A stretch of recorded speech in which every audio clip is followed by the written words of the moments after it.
someone had leaked our log line on the internet, and then the school was like, this movie seems a little inappropriate. No. Your voice is the sum of your imperfections, right? It's the sum of your bias. So be biased on a spiritual level, on like a human level.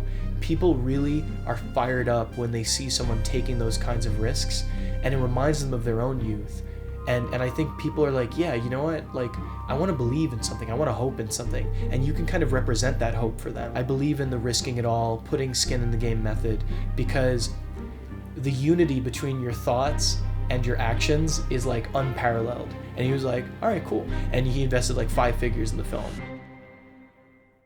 Welcome to another episode of the First Act Rate podcast. We've been off the air for a little bit, but we're back at it again. Today we have a very special guest with us, Chris Merola. He's a writer and filmmaker originally from Long Island. He received his MFA at USC School of Cinematic Arts. His first feature film, Lemonade Blessing, premiered at the 2025 Tribeca Film Festival in the US Narrative Competition. Welcome to the show, Chris. Thank you guys. Let's go. Let's Hell go. yeah. How are Happy you to be feeling? here. How's life been after making your first feature film? It was a bit of a journey. I'm glad you caught me like today versus like, right after Tribeca or like right after we wrapped, because I think it's definitely like a process.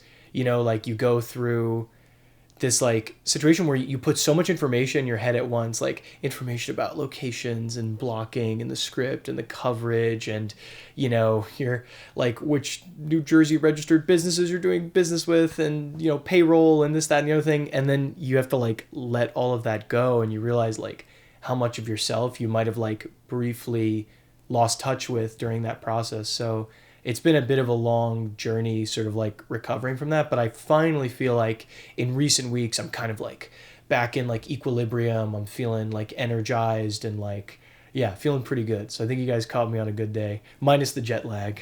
That's great. I'm curious, like what was the process like? And tell us a little bit more about the film itself, like how it came to be, what was the writing process like, and for those who don't know what Lemonade Blessing is, how would you describe the film? Oh, sure, yeah. So Lemonade Blessing is basically a coming-of-age Catholic high school film set in the year 2012. There's this nice young boy, John. His mom is sending him to a buttoned-up, strict Catholic high school, and he wants to do right by his mom. He wants to be a good religious boy, but he falls for this atheist girl at school named Lilith, who has him do sacrilegious dares in order to further their relationship. So it's kind of one of those, what will you do for love? Trying to love two different people who both want you to be someone completely different. And I guess what you discover about yourself along the way as you're trying to meet those conditions of worth. Lemonade was the first feature I ever wrote. I wrote it in 2021 between my first and second semesters at USC. I was part of the COVID class, so my first semester was virtual, and in between the summer, because I was a spring admit, so between the semesters was a whole summer, so I had like a whole 3 months to kind of move out to LA and figure out what I wanted to do.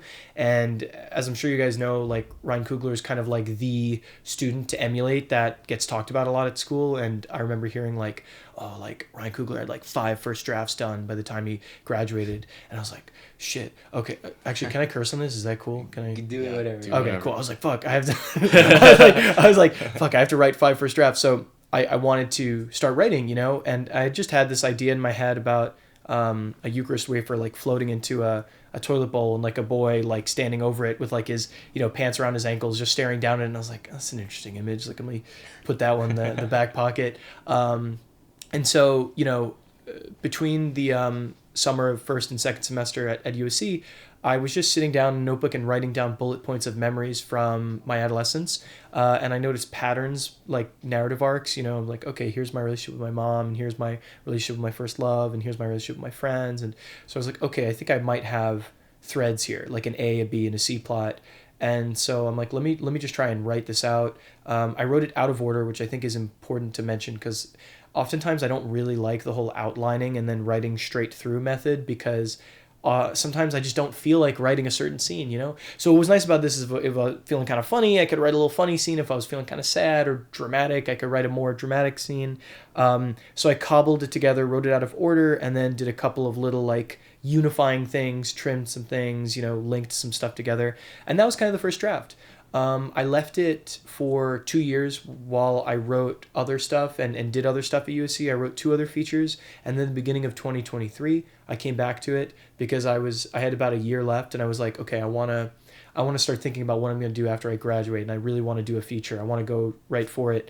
So I pulled out Lemonade, and I rewrote it one extra time, and then I gave it to my roommate, Abi, who ended up being one of the editors on the film, my best friend, and he really fired me up. He was like, dude, I really fuck with this. He's like, I think this is it.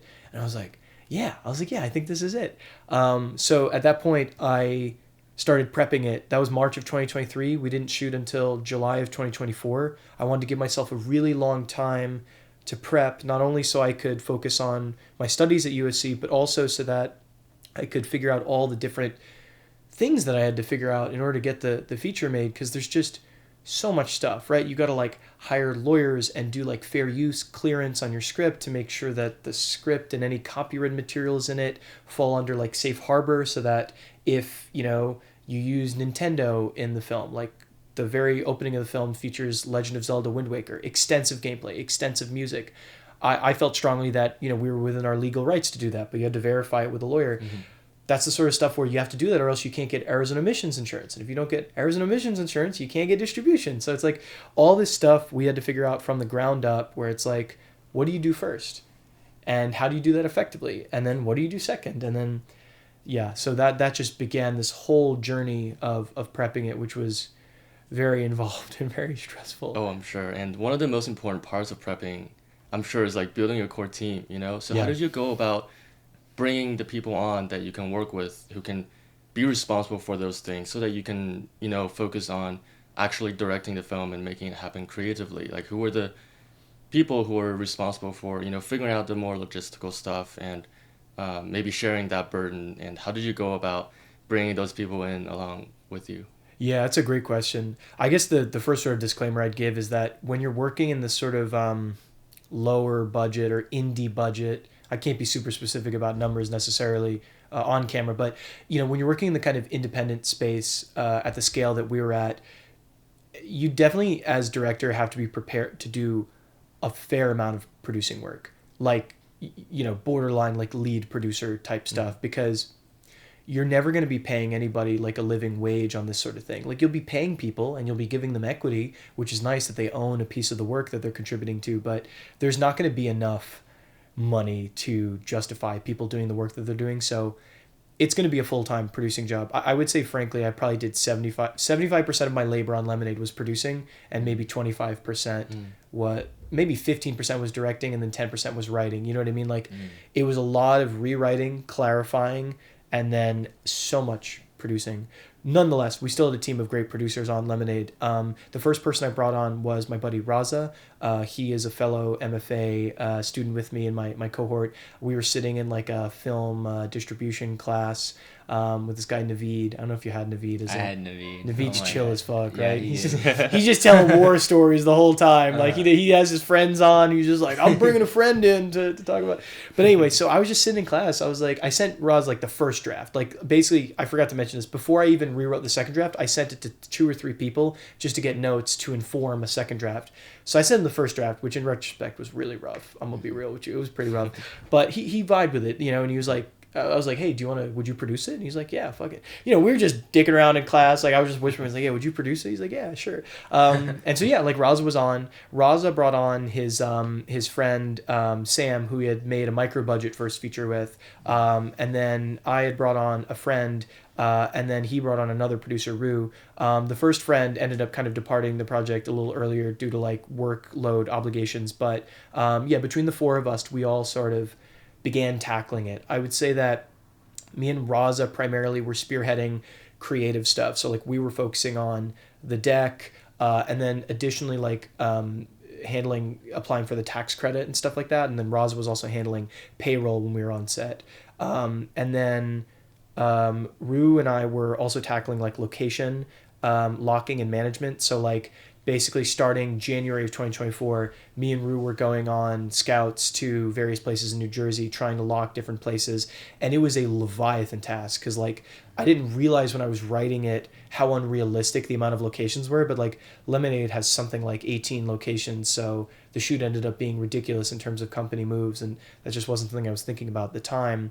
And then Sam was mostly focusing on production coordinating type stuff where, you know, he was attaching like extra crew members like on the sort of like below the line end where it's like, hey, we need a second AD here, or like, hey, we need like a great like truck, like what's a cheap truck that we can get, you know, and like how do we maintain like all these different receipts, how do we maintain like a cohesive like, you know, friendly atmosphere with like all of our people. And also one thing that was cool is like Sam's like a New Jersey native, so he did end up coming in clutch and getting us our school, which was, you know, crazy because Rue had gotten us her old high school, which was a Catholic school, and then someone had leaked our log line on the internet, and then the school was like, this movie seems a little inappropriate, no.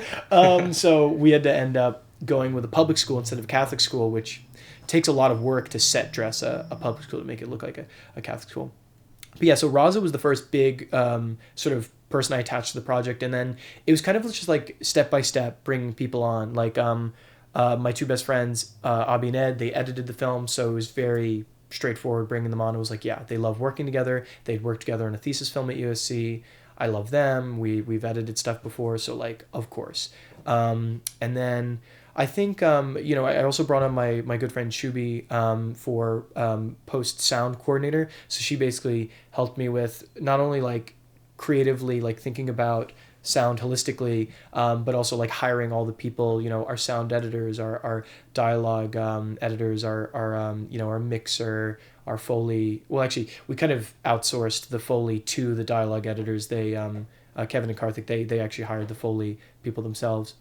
But anyway, it's kind of just like a step-by-step process where you literally just say to yourself, okay, what's a job I should probably fill sooner rather than later? And you think like, okay, director of photography, maybe I should bring them on early. I didn't bring on a USC DP. I had a friend who had shot a micro-budget feature, and I really liked the way it looked. And so I connected with that DP, and that ended up becoming my DP, Harrison. But I ended up looking at like probably 70 or 80 DPs before I decided on one. But Harrison, I felt so young and so alive when I was looking at his footage. And he really struck me as someone who had a vision. Like he struck me as a kind of like generational talent, someone who's really obsessed with what he's doing. It's not a job.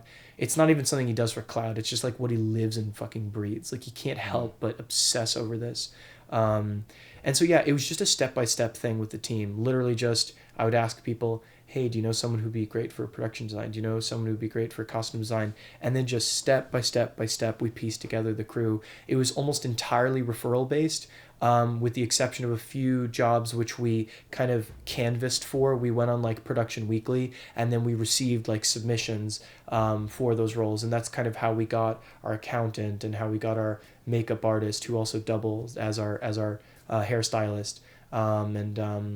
Yeah, it was kind of stuff like that, you know, friends and friends of friends. And then for a few roles, we'd actually go out to kind of like the public looking for those roles. Wait, that's such a crazy journey of bringing everyone together. And I think Yeah. everyone in the film school, like, are working towards the goal of making a first feature, I think, if they're trying to get into directing. And I think it's really cool that you finally, you know, you did it, you put it together. And I do wonder, like, how did you know you were ready to do this? How did you know you're ready for a feature? You're not. I mean, it's, you're not. I mean, I think, I guess I would say this is like, I think you know when the script is ready. You know what I mean? Like, not like ready, like, let's shoot it today, but you know when the script has the potential to be a thing that people can kind of crowd around and enjoy. And I think as long as you've had one short film where you walked away from it and you're like, yeah, I think I did that. Like, I think it's good. Like, I don't have any major regrets. I think I've figured out a workflow that works for me. If you've made like one short that you're happy with, I think you're like ready. Like, cause you're never gonna fully be ready, but the fire that gets lit under your butt where you're like, oh shit, I guess I have to do this now, you'll just produce like such good work. You'll be forced to think about it because just the sheer embarrassment of like thinking, wow, if I made a first film and it sucked, oh my God, I feel so bad about that. Maybe this is revealing something about me, that I'm sometimes motivated by negative energy than positive energy, but just the sheer thought of like, I am going to do this and this is going to be my first work, and I only get to do this once, so I better lock in. You know, that pressure is really powerful. The whole, like, I burned the boats, you know, I went to another place and I burned the boat, so I can't go back. I must march forward. That sort of thing is just really, it's powerful, you know? And I especially, like, I put my life savings into the film too, so, like, I was kind of, like, tripling down, whereas, like, there was no option for me. It was like, I either did this right or I was toast, you know? Yeah. How did you know the script was ready? I think it felt really personal. It felt personal, and I think that I feel like I had a narrative device that worked for me. Like, I knew that I wanted to reflect on my relationship with my mom and my upbringing, my adolescence, and I knew that feelings of guilt over my identity and being a people pleaser and feeling guilty about being sexually active were a big part of the things that were on my mind at that time in my life. And once I realized that I had this sacrilegious dares narrative hook, that I could find a way to externalize internal guilt, because a lot of religious films deal with sexual guilt, but it's mostly an internal conflict. And I know that first features, low budget features, particularly dialogue driven films, particularly comedies, they tend to be, if they are good, they tend to be good in the performances and the dialogue. But I was trying to think, like, what can we do to actually, like, make it a little more than, like, what the standard repertoire would be. I don't want it to just be like a 2-shot or a wide shot, you know, like, I kind of want the film to have its own, like, cinematic language. And in order for that to happen on the script level, there needs to be scenes that are purely visual. And so adding these sort of measurable goals for our protagonist, where he has to go burn a Bible or he has to go do this, you know, it gives you scenes where he's just doing that task. And then that gave me and the DP latitude to be like, hey, how do we cover this visually? Like, how do we make this interesting visually, you know? So I would say it was really when I felt like I had a hook that felt honest, but it also felt like I could have visual sequences in the film, so that it could be just, like, not just talking heads, but also, like, an actual, like, you know, a journey. Like, we could use visual language, like, that sort of thing. That's kind of when I was like, all right, shit, like, I think we might have something here, you know? But the thing is, you get better as you go. Like, I would never have the confidence to make a film based on the quality that the first draft of Lemonade was at. But when I wrote it, I was feeling pretty good. I was like, shit, man, this is pretty good. It's like, I read it now, I'm, like, embarrassed. I'm like, I can't believe I sent this to people. So the problem is, like, it needs to be the intersection of, like, delusion and, like, just enough skill, where, like, your skills aren't so good that you can't delude yourself anymore. You know what I mean? Because, like, at a certain point, you'll get good enough where you hate almost everything you do. You know what I mean? Like, you're looking at it, you're like, fuck, it could be better. It could be better. That's the problem I have right now. Like, I'm on my third draft of my next feature, and, like, I can't send it to anyone. I'm like, it's not good enough. It's not good enough. So I think part of it is being, like, young and dumb enough to think that you've got something, if that makes sense. Yeah. You know? Totally. And I'm curious, how did your time at USC making shorts and collaborating with others, how did that help you in terms of, you were just talking about skill versus delusion? Obviously, I think being at, you know, such a great film school would prepare you to make a feature film. So I'm curious how your time at USC helped you maybe prepare for your first feature in either the writing process, the production process, and just across the board. Totally, yeah. I would say USC is definitely pretty good for meeting the people that you're going to work with. It also just gives you time and space to develop your taste. You know what I mean? It's like, what do I like? Like, what... I know what they're telling me the canon is. I know what I'm told I'm supposed to do, but, like, what do I feel like in my heart is, like, a meaningful thing? And there's really nothing more valuable than the space to explore your artistic identity with people you care about and, like, feel kinship with.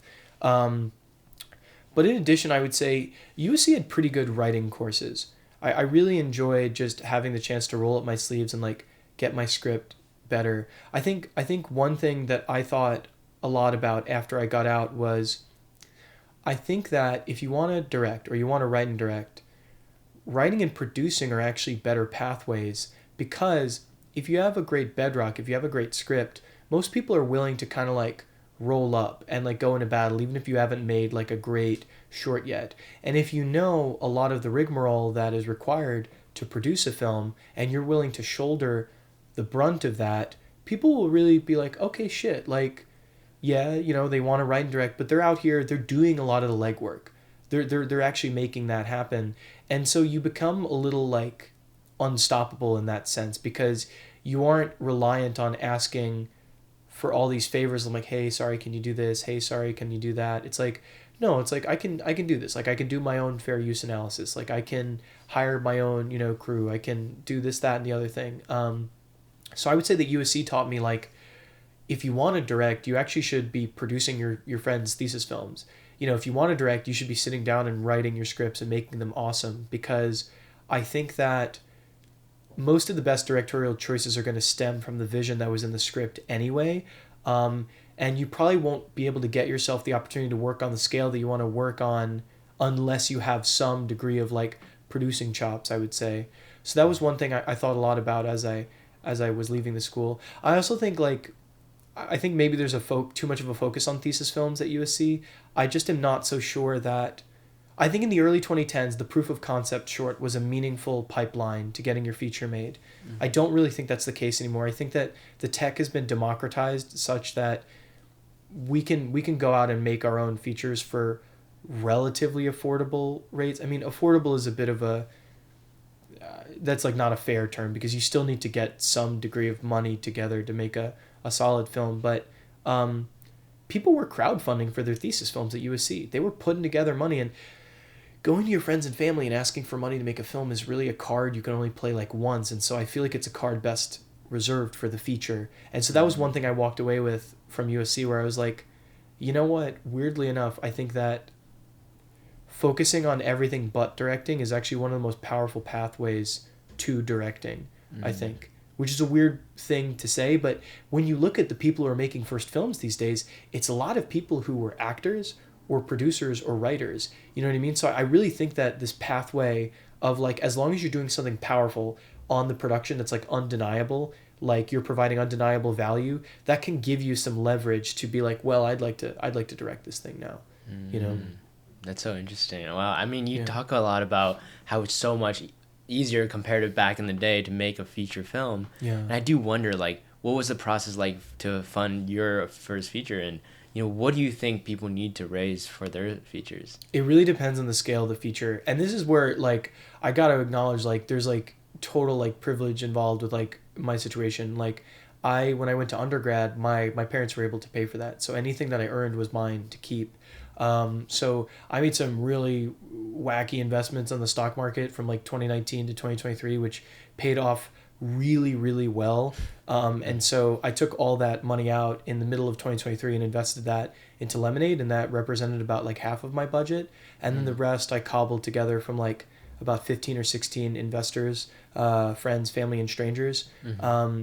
It's really hard to fund films. Like I'm not gonna lie, like it's not a good investment, right? Like statistically speaking, you're better off betting on a horse race than you are investing in a film. You know what I mean? Like it is increasingly becoming hard for films to find distribution, for films to be profitable.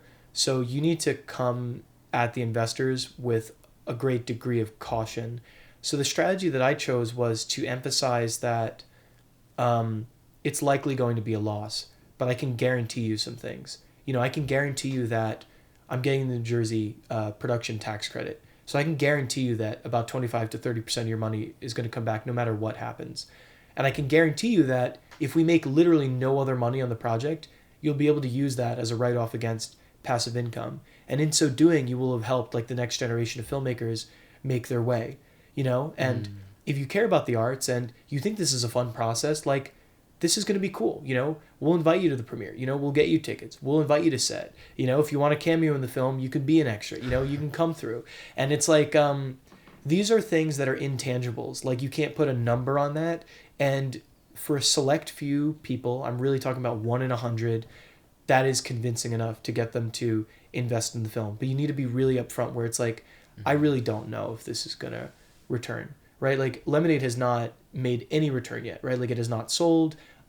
It's just still in its festival run. I'm still getting audited for the tax credit. So that's when a third party auditor comes in and they verify everything that you did. And then they go and give New Jersey the thumbs up and say, yeah, they were honest. And only then will I get the transferable tax credit, which has to be given to a third-party company, which sells that to another company in the state of New Jersey, which has a tax burden greater than or equal to the amount on the tax credit, and only then do I get my tax credit money.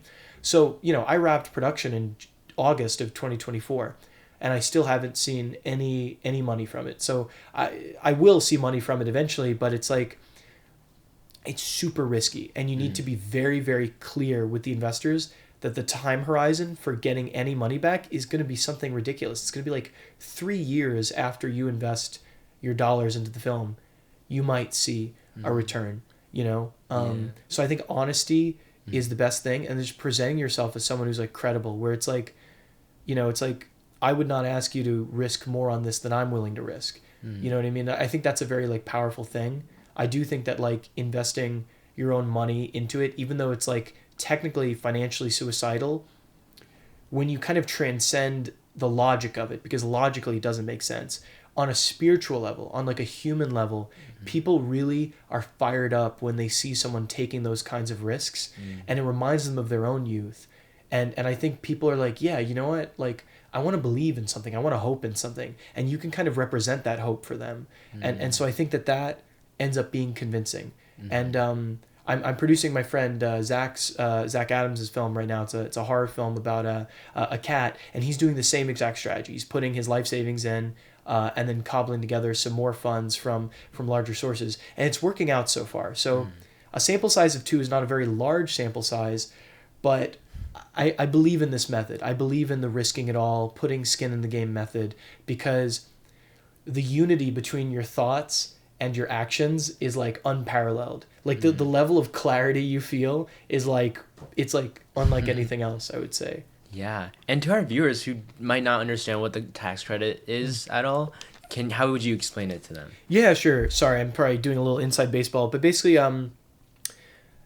states want to stimulate their economy, right? You stimulate their economy by spending money in their state. So all the states in the US, or most of them, like to compete with each other by offering tax credits to film productions which make their films or do their post-production in their state.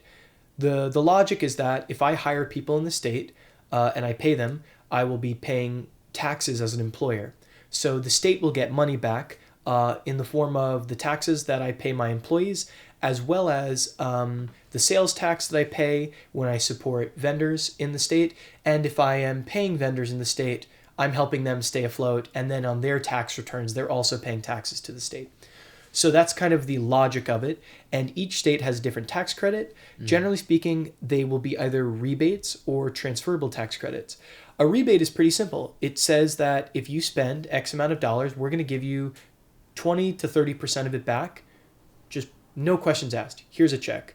Transferable is like, we will give you a check that is equivalent to this much off of your taxable income.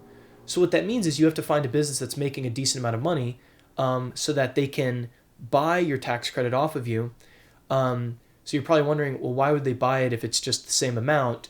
And the answer to that is they buy it for a little less than what it's worth in order to save money. So basically, say it's a $250,000 tax credit.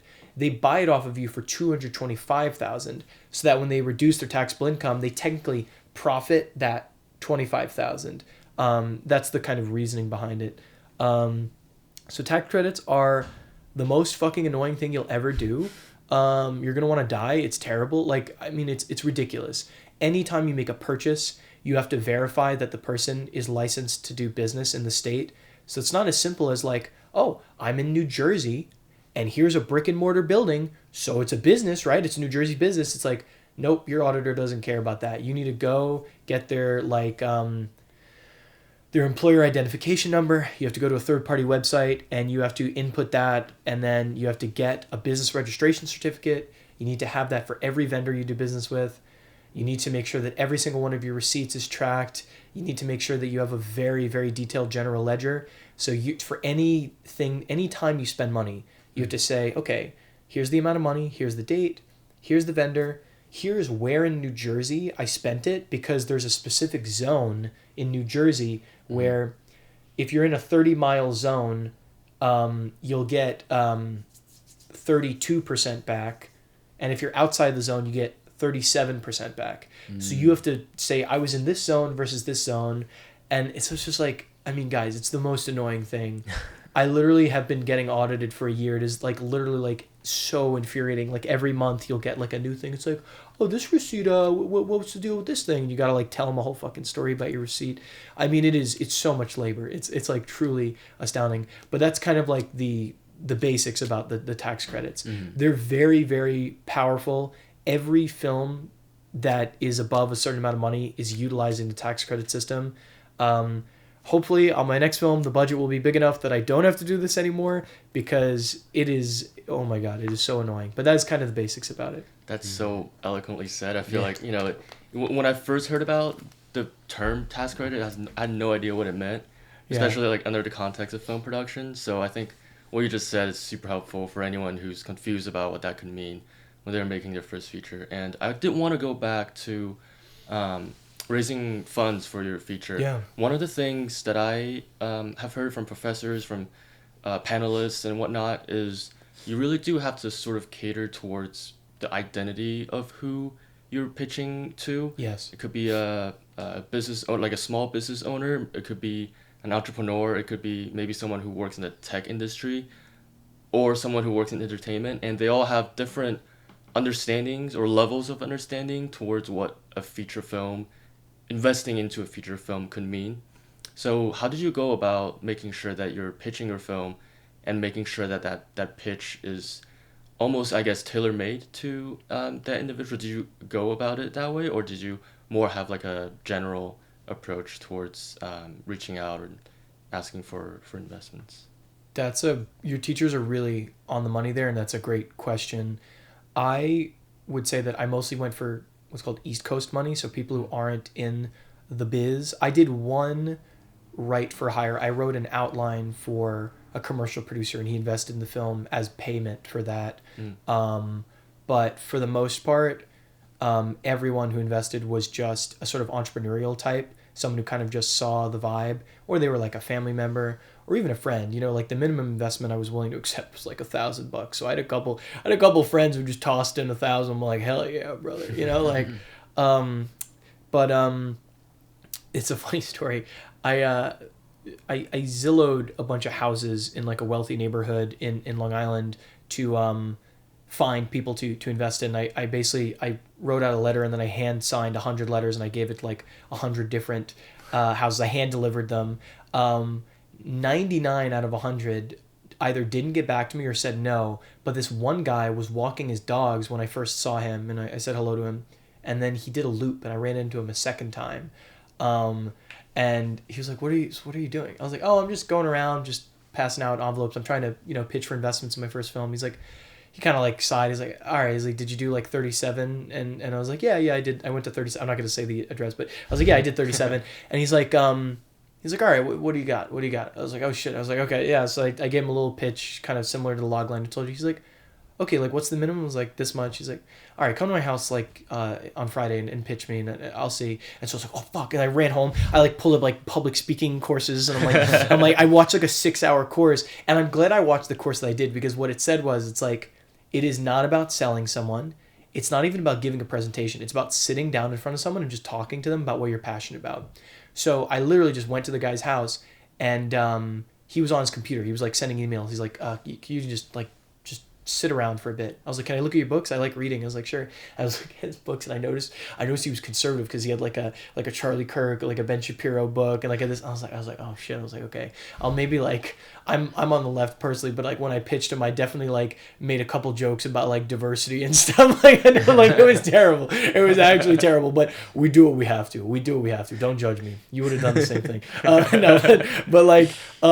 But when I pitched him, I literally just sat across from him. I was like, yeah, like, these are the things that mattered to me when I was that age, and this is a film that's about that, and I care about this. Like, I think this is going to be a meaningful film.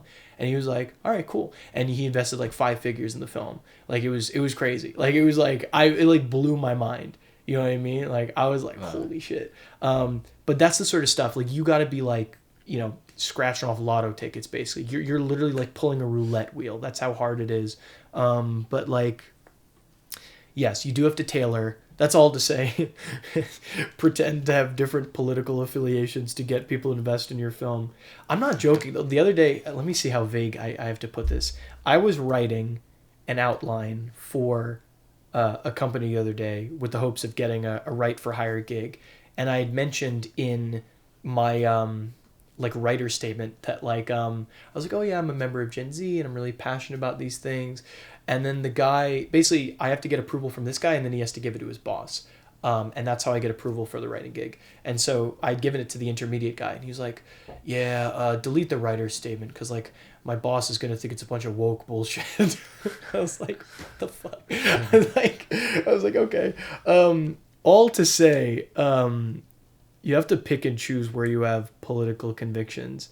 I mean, I did have a meeting the other day. I got put in a general meeting where I was with someone who was like, ex-IDF, and I was like, okay. I was like, I don't want to meet with these people again. But all to say, like, you do kind of have to.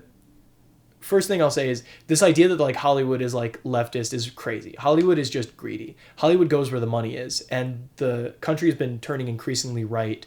So a lot of the people who were right wing in secret are now like very much out in Hollywood. So that's neither here nor there. But anyway, yes, you do have to tailor to your audience sometimes, and I guess everyone has to decide how much they are putty in their own hands. Yeah. So how do you know, like, where to find these people? Is it kind of like asking family and friends and relatives, or have you were like on I just LinkedIn? Zillowed the most expensive houses. Like I was like the more expensive, the more wealthy, and then I will just go. But like yeah, it was a lot of friends and family. I mean, my dad's like one of 11, so I definitely like. I think I had like 2 uncles and a cousin invest. My dad also invested, and he put in definitely a decent amount. It wasn't nobody really put in anything close to the amount I put in, but like I definitely got like help from like family and then friends and then friends of friends. So there's definitely like that, but it's hard, guys. I mean, getting investments is hard. I will say that like the more time that I spend learning about production companies, bigger production companies, like people who are making stuff that you've seen, stuff that have won Oscars, like they are getting their funding from people who make their money in other sectors of the economy. So I think the big secret, which is not really much of a secret, is that art has always been patronaged.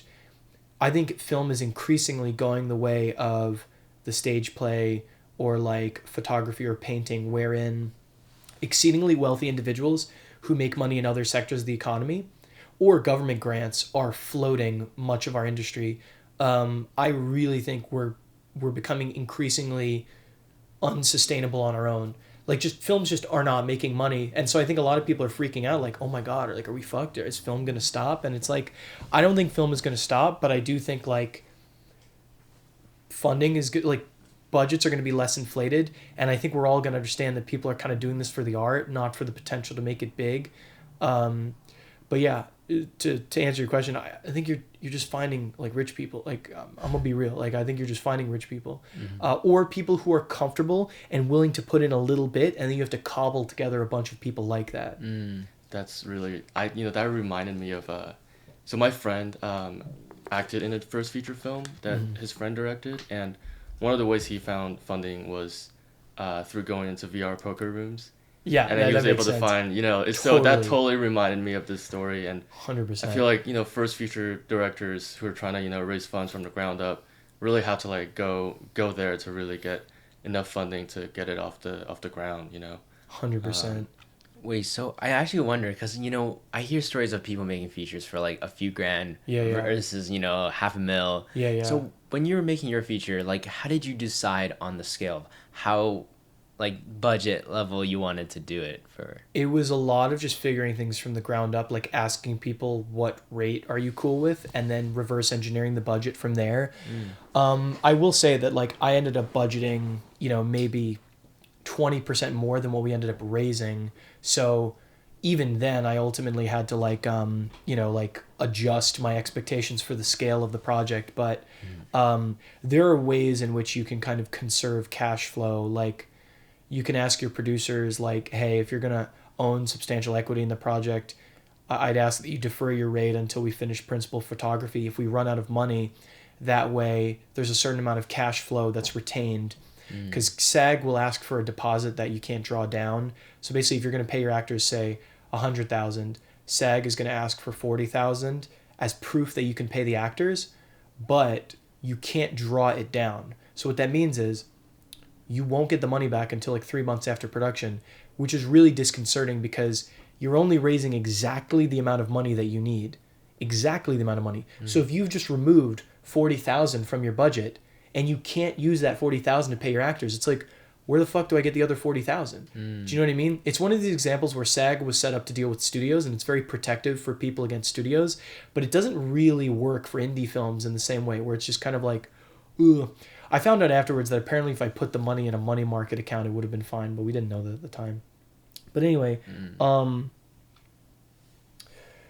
it's really hard to figure out the scale. Like, I remember presenting a certain type of budget to my professors. Like, once I decided I was making lemonade, I would just start turning any project in class into something about lemonade. So I presented a budget in a producing class, and they were like, I don't know if you can make it for that little. You know, they were like, I don't know about that. I ended up making it for even less than that, but it's like, it's literally just a question of like, how do I save money? And it's like, well, I have a bunch of driving scenes in the movie. Let me find someone who has private land, and I'll just drive and shoot only one direction out the window so it looks like you're driving through a suburban street. So we shot all of our driving scenes for free on that like private land. And it's like, okay, I need to save money on props and locations. My mom's obviously really religious. I wouldn't have written the script. You know, it's written from real life, right? So I'm like, I'll just shoot at my mom's house, you know? So it's like, that's 4 days of production saved. I was like, is my uncle willing to let me shoot a day in his house? Great, I'm shooting in his backyard for a day. So it's like, literally like, you just need to beg, borrow, and steal. We stole some stuff, you know what I mean? Like, I shot some stuff on my bike trail near my mom's house.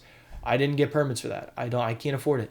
The permits will fucking eat you up, dude. Like, we shot a day in Montclair, New Jersey. You have to pay like $2,000 for a permit.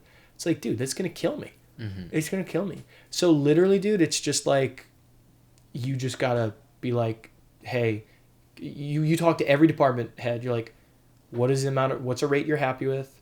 What's the least amount of money your department can have for its departmental budget? And once you have the budget, can you spend even less than that? Yeah. Can you spend even less? You know, all sorts of stuff like that. Literally every step of the way, you have to figure out, how do I save money? I mean, like, literally, I borrowed my friend's GameCube for a scene. I took my own video game boxes out of my childhood bedroom to use as production design.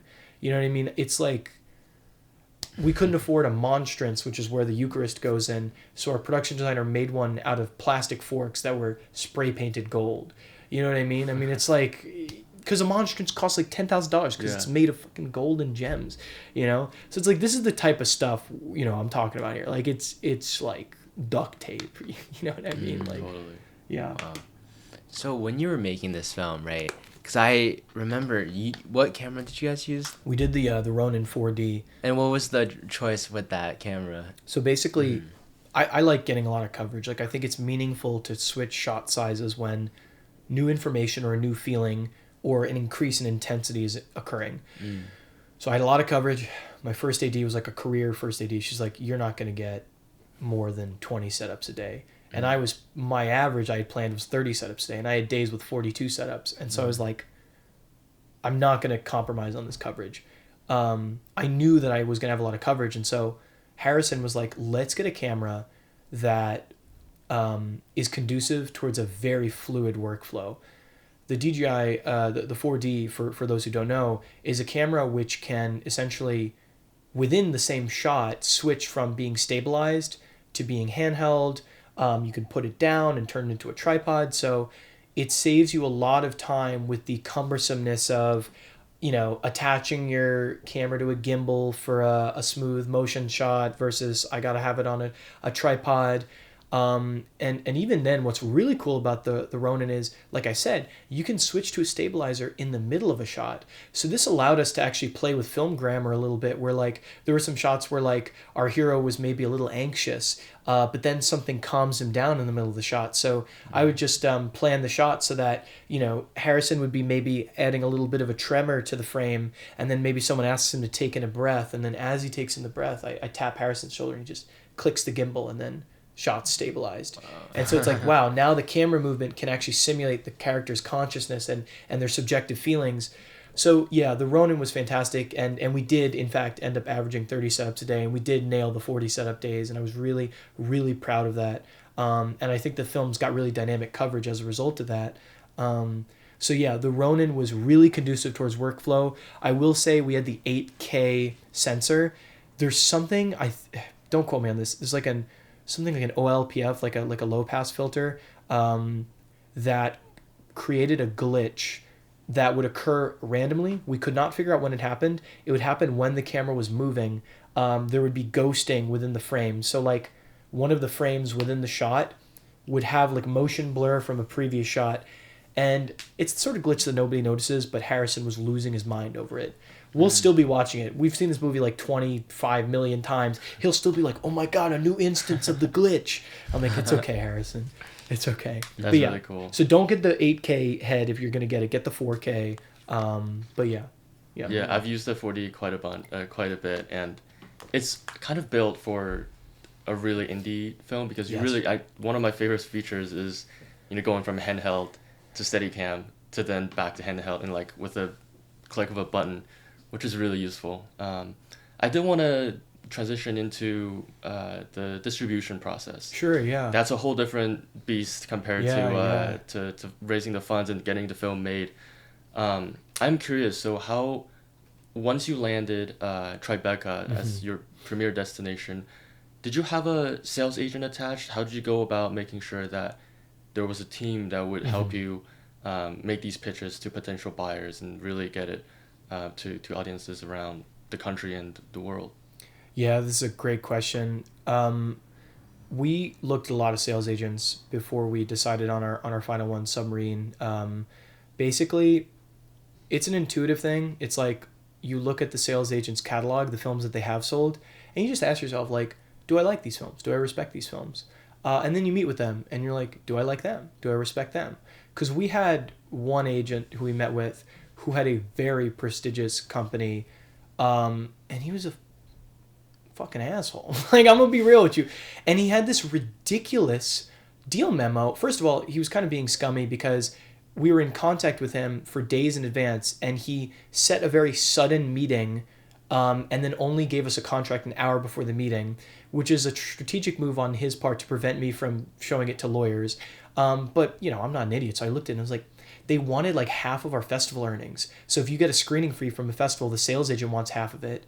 That struck me as bullshit. They were charging $40,000 in fees, which means that the first $40,000 that comes in on the film, they were going to charge. And I was like, what's the deal with that? He's like, oh, we're going to charge like $7,000 to have someone cut an amazing trailer. And I was like, I can cut a fucking trailer. Like, have you lost your mind? Like, so anyway, I thought that was bullshit. Submarine was totally above board. None of that bullshit. Like, they were just super kind, good people. So I was really happy to go with them.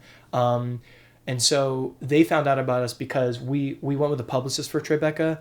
Another thing you got to realize is film festivals are over-programmed. You can get into a great film festival. That's no guarantee people are going to review your film. You have to literally hire someone for thousands of dollars who's going to blast the film to press and critics and like get the film reviewed. So that's another thing is like if you see a film and it has like Rotten Tomatoes reviews, they probably had a publicist like sending it to people.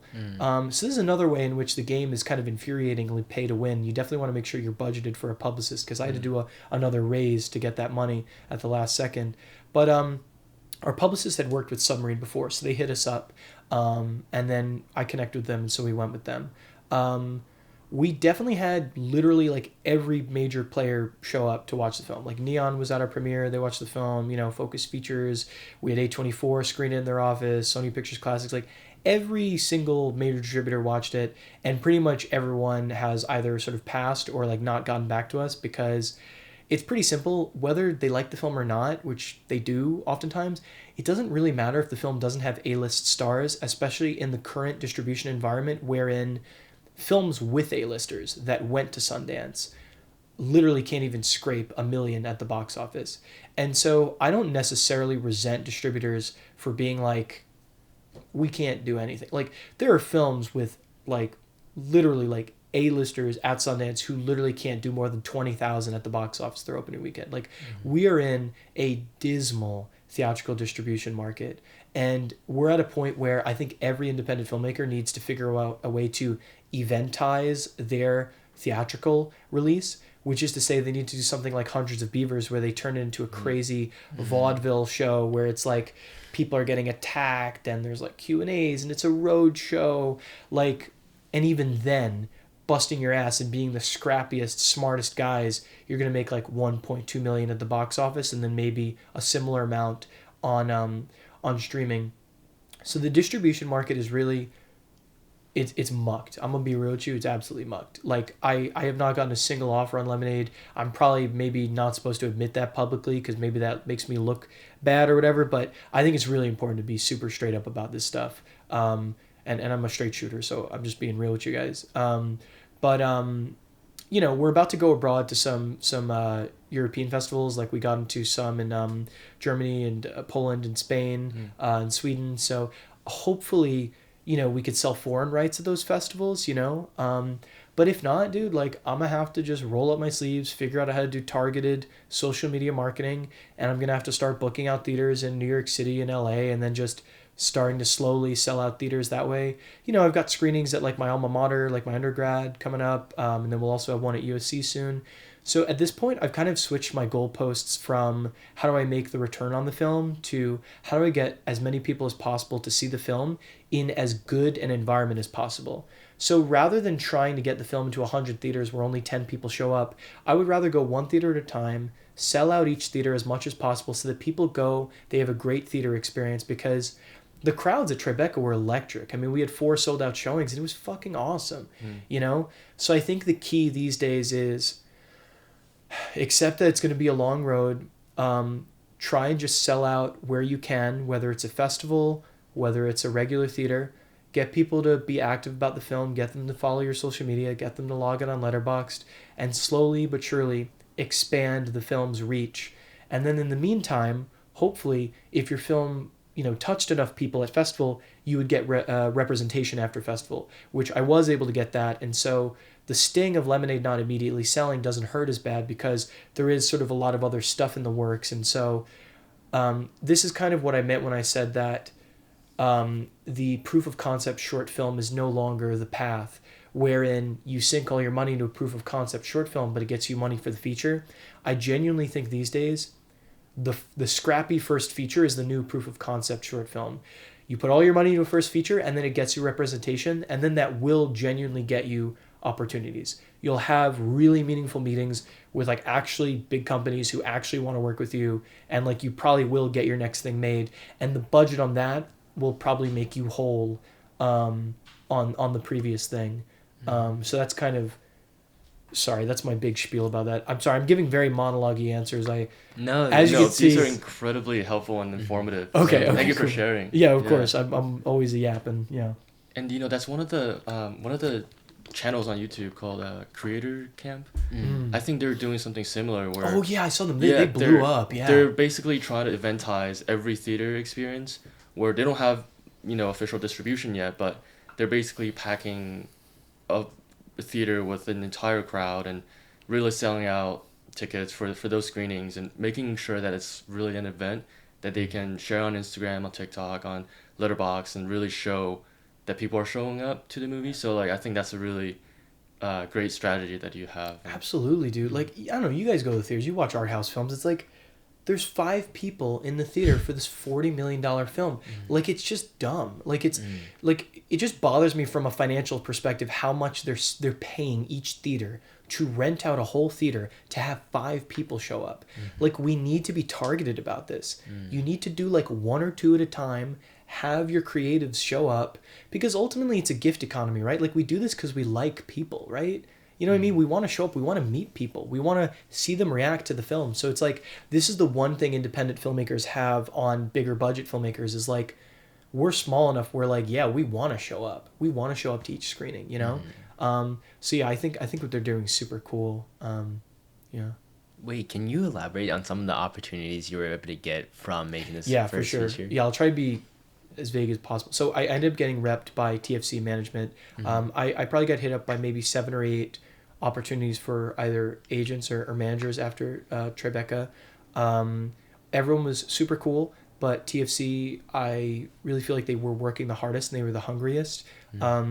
Just as a sort of aside, I think that generally speaking, prestige is dangerous because the more prestigious or powerful a place is, the less they want to work, the more complacent they are. So like, for example, when it came to finding our casting director, we didn't look for people who had lead casting director credits. We actually sought their associates, because second in command is normally doing their boss's work, and they want the credit for their boss's job, but nobody's taken a risk and like gone with them yet.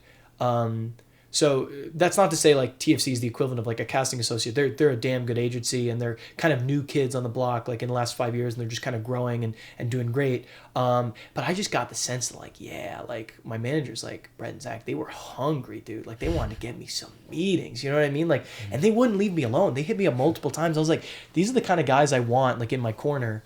But yeah, so basically when you get representation, you'll get sent to these general meetings. They're basically vibe checks with companies that your managers have curated for you, because they think that given your vibe in what you made and their vibe in what they make, you would have some simpatico, you would vibe. And so basically they send out a link to your film to these companies, and if they like it, they meet with you. And I'm very lucky that a lot of really, really cool companies have wanted to meet. I'm not going to do the whole like name dropping thing because I think it's kind of scummy, but amazing companies, you know, and like I would be like, pinch me, I'm dreaming, like if they make my next thing. And so obviously, you know, as a person who's like a little skeptical in my head about these sorts of things, I'm like, in my head, I'm like, well, are they just like meeting with me once? Like, do they actually kind of like me? But I've gone to like maybe 11 or 12 of them now, and I've got another 4 when I'm in town. And I've gone to enough of them where you can tell when it's more of like a typical general meeting where they're meeting with you because like they think maybe you could be a player at some point, but like they're kind of just taking the meeting, versus like someone who's like, yo, I fuck with you. I actually want to make something. Because you'll walk out of those meetings and they'll be like, come to us with your next project. Like, our door is open. You need to bring us your next project. And then it's like, oh, fuck. Okay, that's an actual homie right there. Like, I actually think I can do something with them, you know? And so there's that where it's like you're trying to get your next project made. But also, if you roll up with kind of like, you kind of know what the deal is with like the sort of stuff that they like, you can kind of soft pitch and be like, yeah, I had this idea for like this thing. And I had this meeting with one company in August when I was like road tripping back. I was in like Kentucky at like my family's place, and I was just taking the meeting. And I just soft pitched him this one idea I'd had since like high school. And he was like, oh, yo, he's like, write that. I was like, oh shit. I was like, okay. So I went to my managers, like, is he legit? And they're like, he's so legit. Like, he means it. Like, and I was like, oh shit. So I wrote it, and now I'm like fingers crossed, please, fingers crossed. I feel like I'm very, very close to getting this right for hire gig, which would be insane. Like, it would be more money than I've ever seen in my life, and it would finally, you know, I'd be able to like go to the fucking dentist, you know what I mean? Like, you know what I'm saying? Like, so I do think that if you fearlessly make something that is good and it's you and it represents your voice, even if the thing doesn't get money, doesn't get distribution, you're in this for the long haul, right? Maybe the film blows up after your second thing gets distribution, and then you can actually get an A-lister in that thing, and then that thing. Because the thing that sucks is like, you know, like I really thought we had some recognizable talent in our film. Like, you know, Jake Ryan's our lead. He's in a lot of Wes Anderson stuff. Like, he was, you know, Chicken Nugget Boy in Bo Burnham's 8th Grade. I fucking loved him. I thought he was hella recognizable, but apparently these companies, they just go by Instagram followers. So if you don't have like 1 million followers on Instagram, it's like, you know, but whatever. Because, disclaimer, you know, fucking A-lister if they're not right for your role, right? It's only if truth is the number one value, right? So it's like you cast someone because they're right for it. And that's what we did with Lemonade. Like, we had the opportunity to cast very, very big people for some of these roles, but I passed over them because it didn't feel honest. And now I'm hurting for it economically, but I actually feel like I may have gained more, because a lot of people told me that when they met with me. They're like, yeah, your film doesn't feel stunt casted. Stunt casting is when you intentionally cast a really famous person in a role to increase your film's economic value. And I think people really respect the integrity there. So in the short term, maybe I fucked myself economically, but I think in the long term, I established credibility, which will hopefully make these companies more likely to risk something on me. That's at least how I am conceiving of it today. I may have different perspectives, because my perspective on this has been evolving a lot as time has been going on, because it's only been about 4 months since Tribeca. So I don't know, I may feel even differently if you hit me up in another couple months, you know? And you talk about how you love reading, and you know, you're always reading books. I saw on your Instagram. Dude, you know? I love books. I love me some books, dude. Yeah. What are some books that have, you know, greatly shaped who you are today? That's such a great question. I guess the first thing I'll say is just like, I think a lot of people, they wonder about like what do I do to like be a distinctive filmmaker? Like what do I do to actually like stand out? And I think broadly speaking, there are two things you can get good at. You can get good at craft, and then you could get good at, I guess, your soul or your voice. I think that because technology is so democratized, the majority of people who are competing to make films have craft on lock. And I do think that developing our voice is the most important thing we can do. In order to develop voice, we need to develop a worldview. We don't necessarily. Damn, did you hear that fucking Yeah. car? That car was like, damn, dude. But like, in order to develop a worldview, I think you really need to be open and curious about everything in the world. It's not just like, yeah, watch films. Like, obviously, watch films. Duh, you know. But like, go out and have unique experiences. Like, go out and read things. You know, and that's kind of like. I think 7 years ago, I was in my undergrad, I was studying psychology, and I wasn't really happy with the amount of information or the depth of information I was getting.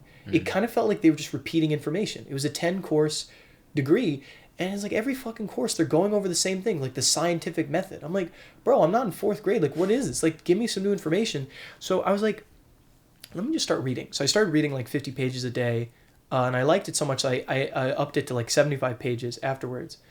And I would say this is probably my favorite hobby and the most transformative hobby of my entire life. Like, if you can just like, you know, delete social media and only use it when you have to, and then just read an hour a day, I really credit a lot of everything good that came to my life from the ability to sit down and like think deeply about something by reading. So some of the books, so that's like my preamble before the answer. I'm sorry. I have to like, I'm always like, you can't answer one question without giving like setting the stage. But so yeah, absolutely. So some books that I really love, Lemonade's kind of autofiction. Autofiction is a subgenre in like, I guess literature or storytelling where you tell a story that's slightly fictionalized and slightly truthful. And it blurs the line between what is real and what is not. Karl Ove Knausgaard, this Norwegian dude, he wrote down basically like everything that happened in his life across 6 books called the My Struggle series. And it like was this crazy Faustian bargain because the books blew up. Like 1 in 10 people in Norway own these books. And so 1 in 10 people in Norway like know everything about him more or less. So it like ruined his life. He got a divorce. He had to move to London. And the fearlessness of that self-disclosure is so inspiring to me. I really feel like you're not digging deep enough if you're not embarrassed by something and ashamed about something, if you don't think something is stupid, because it's the parts of ourselves that we reject and think are really ho-hum or boring or too self-indulgent. These are the things that are ultimately our voice that people are going to respond to. So reading these writers who are unafraid to analyze themselves, dissect themselves, and splay themselves out on the page without fear of looking too self-absorbed, because it is a bit of a self-absorbed thing, I really admired that. So autofiction was a really big one. So like the My Struggle series from Karl Ove, and then also Carmen Maria Machado did this memoir called In the Dream House, which was really great. And then Rachel Cusk did this trilogy called the Outline Trilogy. So that's all in autofiction, and I really love that.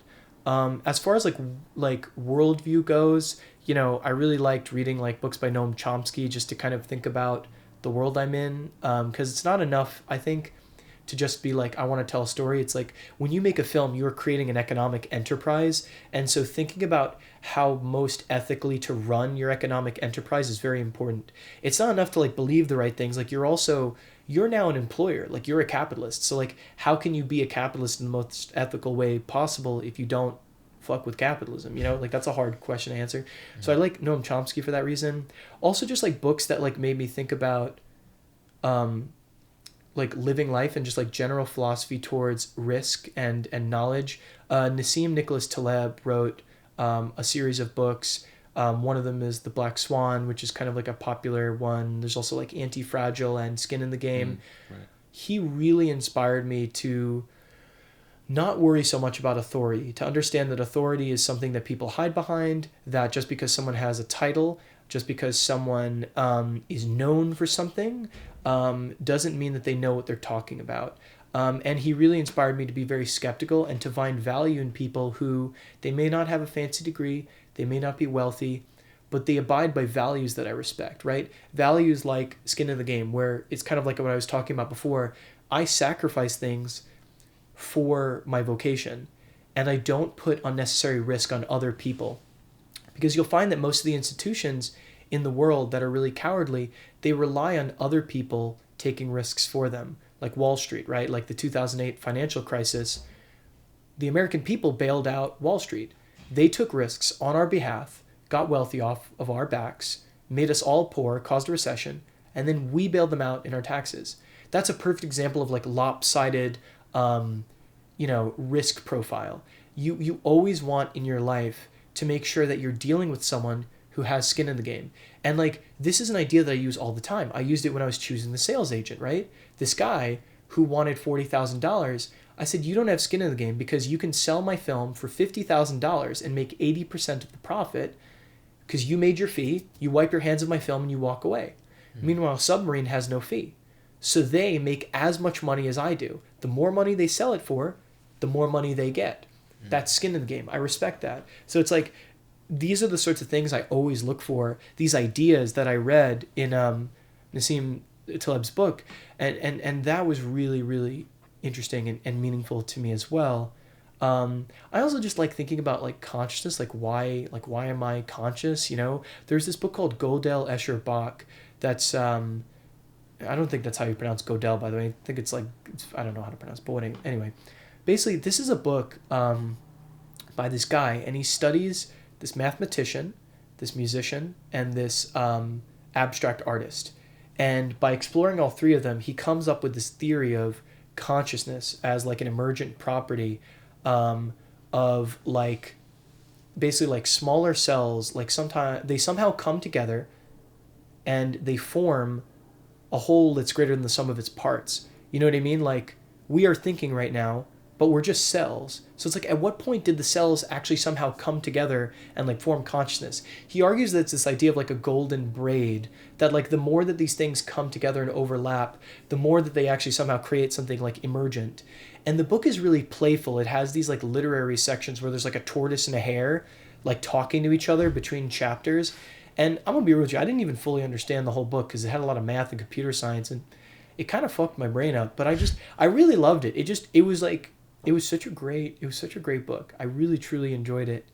I could go on and on, but I think that's probably like a sampler. If anyone wants to add me on Goodreads, I'll link my Goodreads. I'll add you. Let's fucking go, dude. I love Goodreads. Link my Goodreads in the description. I want Goodreads friends. Of course. Sounds great. Yeah. Wait, so I mean, because I always want to read, right? Mm. How do you remember the things you read from these books? Because I'm assuming, there's so much information in these books. They're so dense. Yeah. Is there a way you take notes on these? I've let go of the stress of taking notes. Like, I didn't write notes in undergrad. I just kind of like was like, I'm very much like not I don't like the idea of like beating something into my head. Like, if something is natural to me, I'll hold on to it. You know what I mean? Mm. So I remember like I didn't write notes in undergrad. I would just doodle in my notebook in class because I feel like we should go where our heart sings. And so the information that you retain is the information that you retain. And then one thing that kind of helps is when I finish a book, I'll review it on Goodreads. And so this forces me to formulate my opinions on it. But otherwise, I don't take notes. I remember, what I want to remember from it, and I just let go of the rest. And then, I don't know, maybe I'm just trying to be like serendipitous in that way, because the pressure of having to take notes is like, dude, you know what I mean? Like, I don't know, dude. Yeah. I'm sorry if that's a bit of a non-answer, but I feel like it's like, I wouldn't worry about retaining it. You know what I mean? It's more like the experience of it. Like, at a certain point, it's just fun to do it. And then the stuff that you carry with you, And you were talking about consciousness just a minute ago. And right now, there's maybe not hundreds, but dozens of companies trying to reach AGI. Yeah, artificial general intelligence. Which, is trying to emulate what consciousness is, and, trying to surpass or at least equate artificial intelligence with human intelligence. How should we, as both just human beings, but also as creatives, navigate a world in which artificial intelligence is on an exponential rise? It's a great question, and it's also one of those things where it's a bit of a hot take right now where everyone kind of wants to have a take on AI. I wouldn't even say AI is anything groundbreakingly new. It's just an extension of the extractive ways in which capitalism is interested in further and further removing us from humanity, right? We're making us more and more efficient. We're more and more like products. And it's so funny. We've become so abstracted that capitalism has actually managed to extract our very humanity from us and make a fucking robot that's going to try and put us out of work. Whether or not it's actually going to happen, who's to say, right? I mean, obviously right now it's not there. Like, I don't know if you've ever given your script to an AI and asked it for notes. It's fucking stupid. Like, it doesn't give you good notes. It's an idiot. You know, it's like, but I mean, it's come a long way in a short period of time. So in 100 years, I'm not going to sit here and say that we won't have AGI, but let's think about the things that we can control, right? It's like, I'm a human being, right? So I'm hardwired to enjoy connection, imagination, creation. So like, I am not going to trade my dignity to become more efficient, to become a greater cog in this machine. But even just from a first principle standpoint, if we look at what AI is, all it's doing is testing off of a data set. So again, you can make your own data set, right? AI is the average of all data sets, which means that it's a little watered down. Your voice is the sum of your imperfections, right? It's the sum of the things that of your bias. So be biased. Read stuff that you're interested in. Develop your voice. And for as long as, our robot overlords haven't taken over, speak your voice out into the void and say, this is who I am. This is what I care about. And if a robot replaces me, like, fucking whatever. You know what I mean? Like, we create for joy, right? Dude, I just feel like, all right, maybe robots are going to make, like, sick shit. But for me, dude, when I, like, go to the theater, I'm interested in getting to know a person's worldview. I'm interested in people. You know what I mean? Like, until they find a way to silo the consciousness of an AI so that it's individual and it has its own individual experiences, and it can experience melancholy and nostalgia, and it can have a facsimile of human experience, I'm not super impressed. Because right now it's just some big ether. It's just some big black hole. But yeah, obviously people are trying to find a way to make a buck about it. It kind of reads to me like the .com bubble, where a lot of people rush in and a lot of people think that they found use cases for it, and a lot of people are getting a lot of seed funding for it. But I think a lot of these startups are going to fail, and then a few are going to reveal novel and interesting ways that AI can be used that we just haven't even considered yet. And I think that those will remain.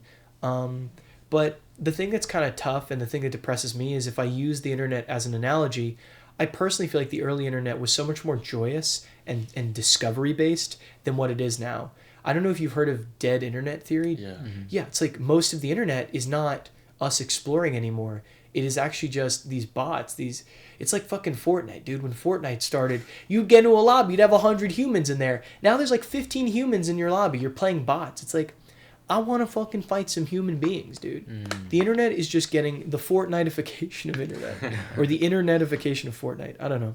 But yeah, AI, man, whatever, dude. I like human beings. Like you know what I mean? Yeah, absolutely. So something we do on this podcast is we have the previous guest leave the current guest a question. Oh, shit. Yeah, what was it? What was my question? So what is one thing you did in your life that you thought was a mistake, but it turns out to be not a mistake?